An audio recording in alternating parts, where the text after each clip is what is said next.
Assalamualaikum warahmatullahi wabarakatuh. Hai sobat mahasiswa, semoga semua dalam keadaan sehat walafiat. Amin. Di sini saya akan membawakan materi tentang hadis tabi'i dan asyahid. Bersama saya Ribda Salsabila dari Prodi Pendidikan Guru Madrasah Ibtidaiyah UIN Sunan Ampel, Surabaya. Hadis mutabi menurut bahasa. Hadis mutabi menurut bahasa merupakan isim fa'il dari lafaz taba'a yang berarti mengikuti, sedangkan mutabi berarti sesuatu atau seorang yang mengikut.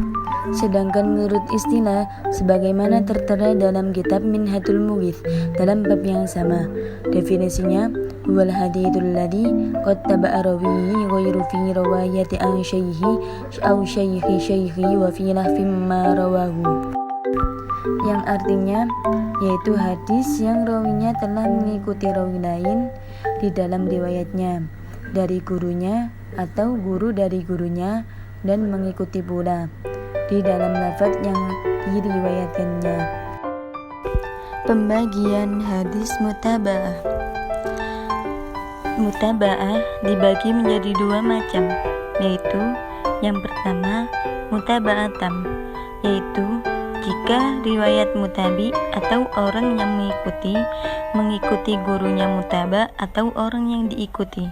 Dua, mutaba'ah qasyura, yaitu jika riwayat mutabi atau orang yang mengikuti rawi di atas guru mutaba atau orang yang diikuti secara mutlak.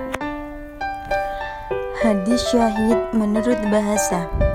Hadis syahid menurut bahasa merupakan isim fa'il dari lafaz syahidah yang berarti menyaksikan atau melihat. Sedangkan syahid berarti sesuatu atau seorang yang menyaksikan. Sedangkan menurut istilah yaitu sebagaimana tertera dalam kitab Minhatul Mughith dalam bab yang sama, definisinya wa hadithu yuwafiqu akhira fi maknahu duna lafdhihi, yang memiliki arti sebagai berikut, yaitu hadis yang memiliki kesesuaian atau kesamaan dengan hadis lain di dalam maknanya namun tidak pada lafadznya. Hadis hasyahid dibagi menjadi dua macam, yakni yang pertama syahid bil lafdi, yaitu bila matan hadis diriwayatkan oleh sahabat yang lain sesuai redaksi dan maknanya dengan hadis fardnya. Yang kedua syahid bil makna, yaitu bila matan hadis yang diriwayatkan oleh sahabat lain itu hanya sesuai maknanya saja. Selain itu, saya akan memberikan contoh dari masing-masing hadis. Yang pertama, contoh dari hadis tabi'i tam yang berbunyi haddatsana Abdullah Maslamah haddatsana Malikun an Abdillah ibn Dinar an Abdillah ibn Umar radhiyallahu anhuma anna Rasulullah sallallahu alaihi wasallam qala asy-syahru tis'u wa isruna lailatan fala tasumu hatta tarhu fa in gumma alaikum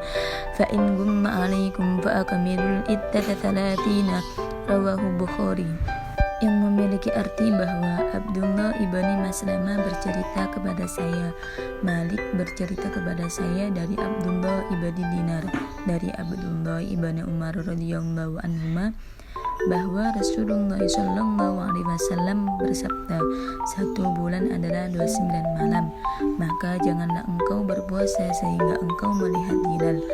Maka jika tidak jelas kepada kalian semua, maka sempurnakanlah hitungan itu. Selanjutnya adalah contoh dari hadis tabi'i qashir yang berbunyi haddatsana ibni Namir haddatsana abi haddatsana Abdillah bihadzal isnad wa qala fa in gumma alaikum faqdiru 30 nahwa hadits Abi Utsama, rawahu Muslim. yang memiliki arti bahwa Ibnu Umar bercerita kepada saya, ayah saya bercerita kepada saya, Ubaidillah bercerita kepada saya dengan sanad ini, dan dia berkata bahwa maka jika hilal itu samar terhadap kalian semua, maka perkirakanlah 30 hari sebagaimana hadis Abi Usama, hadis riwayat Muslim.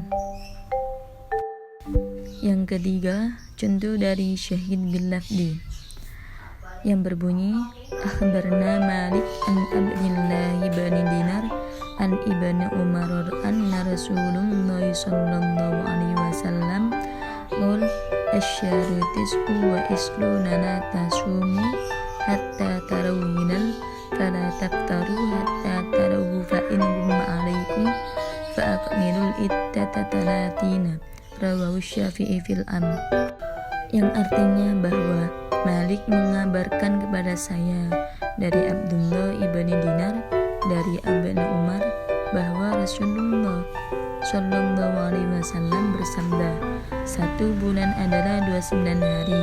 Kalian jangan berpuasa sehingga kalian melihat hilal, dan kalian jangan berbuka sehingga kalian melihatnya pula. Maka jika tidak jelas kepada kalian semua, maka sempurnakanlah hitungan bulan kepada 30 hari. Hadis riwayat Al-Syafi'i. Yang terakhir, contoh dari syahid bil makna yang berbunyi haddatsana Adam haddatsana Sya'bah haddatsana Muhammad bin Ziyad qala sami'tu Abi Hurairah radhiyallahu anhu yaqul qala an-nabiy sallallahu alaihi wasallam aw qala Abul Qasim sallallahu alaihi wasallam sumu li ru'yatihi wa aftaru li ru'yatihi an ghaibi alaikum fa akmilul iddata ta'ban salatina, rawahu Bukhari. Yang memiliki arti bahwa berpuasalah kalian semua karena melihat hilal, dan berbukalah kalian semua karena melihat hilal. Lalu jika hilal tertutup kepada kalian semua, maka sempurnakanlah hitungan bulan Sya'ban itu ke 30 hari. Hadis riwayat Al-Bukhari. Peranan hadis tabi'i dan asyahid dalam analisis kuantitas hadis. Posisi hadis tabi' dalam sebuah hadis sangatlah berpengaruh pada kualitas hadis itu sendiri. Karena ketika ada sebuah hadis yang dinilai dari segi sanad memiliki kekurangan, maka akan menyebabkan hadis tersebut tidak dapat mencapai derajat sahih atau hasannya hadis tersebut. Contoh kasusnya adalah hadis yang diriwayatkan oleh Imam Al-Syafi'i di atas. Hadis ini dinilai gharib karena diduga hanya diriwayatkan oleh Syafi'i dari Malik.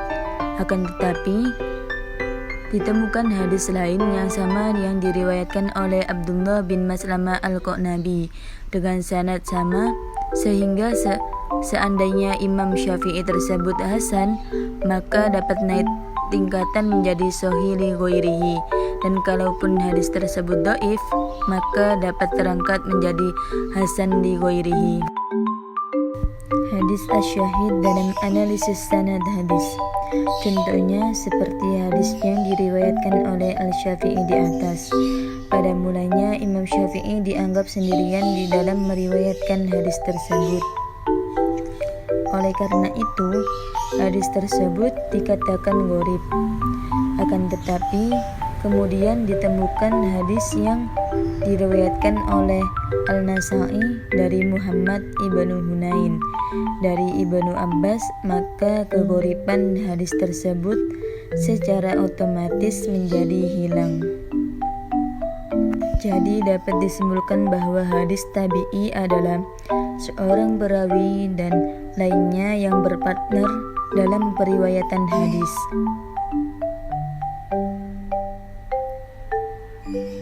Sedangkan hadis asyahid dapat disimpulkan bahwa hadis yang matanya ada kesamaan dengan hadis lain atau hadis gharib, dalam segi lafal atau maknanya saja. Sekian video yang dapat saya tampilkan. Kurang lebihnya saya mohon maaf. Semoga bermanfaat. Wassalamualaikum warahmatullahi wabarakatuh.